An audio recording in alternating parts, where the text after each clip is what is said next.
kidogo, sababu sasa hao viongozi wenu wameleta maneno.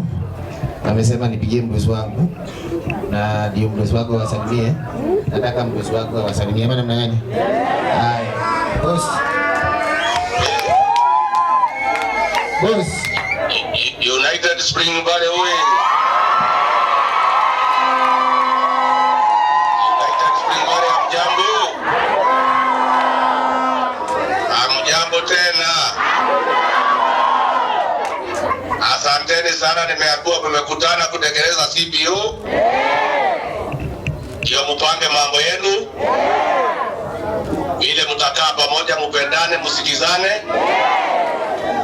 Mkipata matatizo mnasaidiana. Hiyo ndiyo desturi yetu kama Waafrika. Kukaa pamoja na kupendana na kuweka mali yote mahali moja.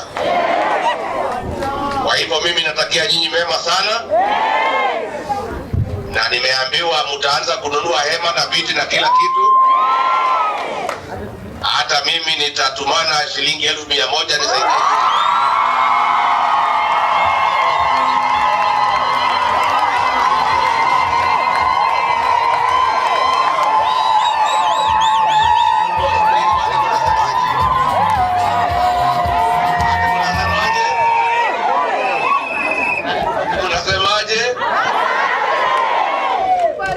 Pia nyinyi ni wata.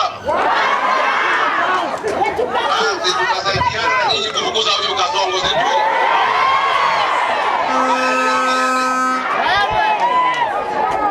Hata nimesikia amebadilika jina lingine sasa anaitwa Gedeji.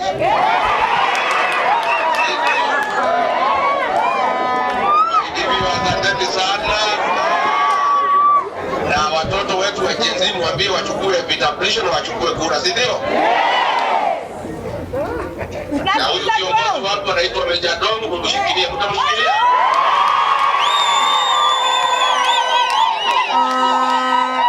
Yeye ni shujaa na anasimama na wananchi. Na hawezi kuuliwa, hawezi uza, nyinyi mumshikilie.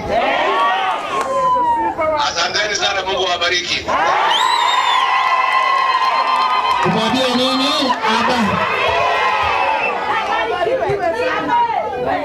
Asanteni. Sasa si wewe ndio mlikuwa mnaniwekea pressure, lazima